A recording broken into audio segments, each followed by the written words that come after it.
তো ছাত্রদের সেফটি নিয়ে যথেষ্ট বারবার কথা বলছিলাম যে যাই হবে হোক ছাত্রদের গুলিটা না করুক, বিচার করো ভাই, কিন্তু ওয়াই ইউ আর ফায়ারিং?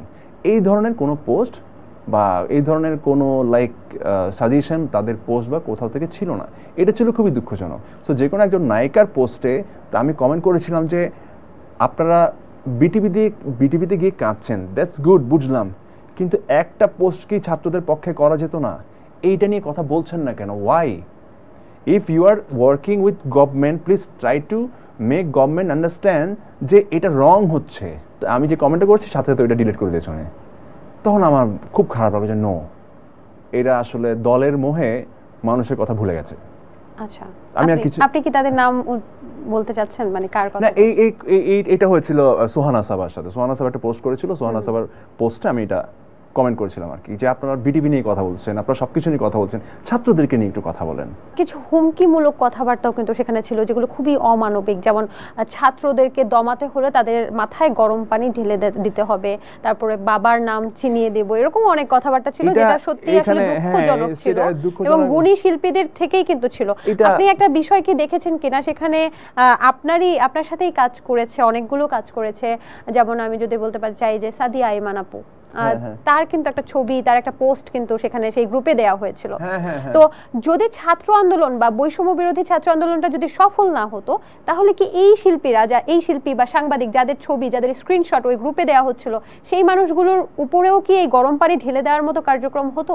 এর চেয়ে খারাপ কিছু হতে পারতো, কারণ ওরা তো লিস্ট করছিল না ওই গ্রুপে যাদের স্ক্রিনশট নিয়ে বা যারা ছাত্রদের পক্ষে কথা বলেছে তাদেরকে নিয়ে যেহেতু পোস্ট করা হয়েছে, দ্যাট মিনস হোয়াট, ওরা তো ওই ডাটাটা নিচ্ছিল। তো সামহাউ যদি গভর্নমেন্ট স্টে করে যেত, ডেফিনেটলি এদের বিরুদ্ধে অ্যাকশনে যেত, এটা তো অবশ্যই যেত। আমরা একটা বিষয় শুনেছি, মুনিরা মিঠু, আপনি হয়তো চিনে থাকবেন। হ্যাঁ, মিঠু আপা, মুনিরা মিঠু একটা কথা বলেছেন যে আয়না ঘরের মতো অনেকগুলো গুম ঘর যেমন আছে, তেমনি আলো আসবে এর মতো আরো অনেকগুলো চ্যাট বক্স আছে। এটা কি আপনিও এগ্রি করেন বা আপনি এরকম কিছু শুনেছেন? থাকতেই পারে, এটা তো আই ডোন্ট নো, হয়তো আলো আসবেরই কোনো মেম্বার, এটা সিক্রেট গ্রুপ, রাইট? তো এইটা থেকেই তো আসলে কি হলো, এই যে যে কোনো একজনই নিশ্চয়ই এটা স্ক্রিনশটটা রিভিল করেছে, ওদের মধ্যেই কেউ একজন হবে, ওদের মধ্যে থেকে ছাড়া তো এটা পসিবল না, তাই না? কোনো হ্যাকারের তো আর এটা কাজ না, এটা ওদের মধ্যে থেকে কেউ একজন স্ক্রিনশটগুলো নিয়ে সবাইকে দিয়েছে। সো ডেফিনেটলি থাকতেই পারে, এটা তো আসলে অস্বাভাবিক কিছু না, থাকতেই পারে। এখন হু নোজ, আসলে এত বড় একটা দেশে এত বড় একটা জিনিস হয়ে গেল, একটা না, আমার কাছে মনে হয় তো হাজারে থাকতে পারে, যেটা আমরা জানি না। আচ্ছা, এবং এই গভর্নমেন্টের এইসব কাজের পক্ষে যেরকম গ্রুপ হয়েছে, ডেফিনেটলি স্টুডেন্টদের পক্ষেরও এরকম হাজার গ্রুপ আছে, নাহলে তো এত বড় আন্দোলন সংগঠিত হইতো না। একদমই। আচ্ছা, এই যে ডক্টর মোহাম্মদ ইউনূসকে আপনি থামাতে বলেছেন কেন? অবশ্যই থামাতে বলবেন, আসার পথে সবকিছু ভালো হচ্ছে মোটামুটি। কি কারণ আপনি বলেন না? আমি আপনাকে বলি, শুনুন, অনেকে ডেফিনেটলি উনার বিপক্ষের লোক তো অনেক স্বাভাবিক। আপনি দেখেন উনি আসার পর থেকে আন্দোলন কিন্তু বন্ধ হচ্ছে না। হ্যাঁ, এটার আন্দোলন, রিকশাওয়ালা আন্দোলন, আনসারের আন্দোলন, অমুকের আন্দোলন, ডাক্তারের আন্দোলন, সবাই,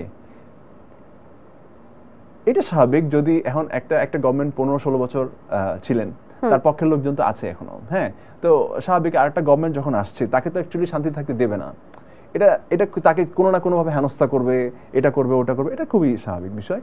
তবে এই ভদ্রলোককে প্রথমত আমার পছন্দ করার রিজন হচ্ছে ওনার বাড়ি আমার বাড়ি কাছাকাছি, আর ওনার সাথে ওনার একটা ব্র্যান্ডের আমি কাজ করেছিলাম অনেক বছর আগে, ওনাকে কাছ থেকে দেখার সুযোগ হয়েছিল। মানুষটা অসম্ভব ব্যক্তিগতভাবে যথেষ্ট অমায়িক একজন লোক। হ্যাঁ, আমার কাছে মনে হয় কি, এখন যে সিচুয়েশনটা, হ্যাঁ, বাংলাদেশে, যাই হোক আমি অনেক ডিটেলে কথা বলবো না, যে আমি বলতে চাই হচ্ছে যে দেশের সামনে কি হবে আমি আপনি কেউ জানি না, বাট যে জিনিসটা হয়েছে সেটা হচ্ছে কিছু মানুষ, সাধারণ মানুষ একটা নতুন হোপ দেখছে, আশা যে না হয়তো এখন ভালো হবে। সো আপনি যদি একটা ঘর, এটাতে যদি সামহাও অনেকদিন যত্ন না নেন, সেটাতে যদি অনেক ধুলা পড়ে যায়, অনেক মরিচা পড়ে যায়, সেইটা পরিষ্কার করতেও তো আপনাকে কিছুদিন সময় দিতে হবে। সেই সময়টা না দিয়ে আপনি যদি প্রথম দিনই চান যে না এটা এত ময়লা কেন, এই বাসা আমি থাকবো না, তাহলে আসলে ভুল। সো আমার কাছে মনে হয় যে উনি আসার পর, ডক্টর ইউনূস যেহেতু আসছেন, আমার মনে হয় যে এই একটা গভর্নমেন্টকে আমরা 15-20 বছর সময় দিয়েছি। হ্যাঁ, সো আর যেহেতু আরেকটা গভর্নমেন্ট আসছে এখন, আমার মনে হচ্ছে ওনাদেরকে অ্যাটলিস্ট 5টা বছর সময় দেওয়া দরকার। আমি জানি না উনি কয় বছর থাকবেন, বাট যে কটা সময় উনি থাকবেন, উনি তার নির্বাচিত সরকার না, সো উনি একটা না একটা সময় ওনাকে চলে যেতেই হবে। সো যে কিছুদিন উনি থাকেন, আমার মনে হয় যে সাধারণ মানুষের উচিত দলমত নির্বিশেষে, শুধু এমনটা না যে যারা আন্দোলনের পক্ষে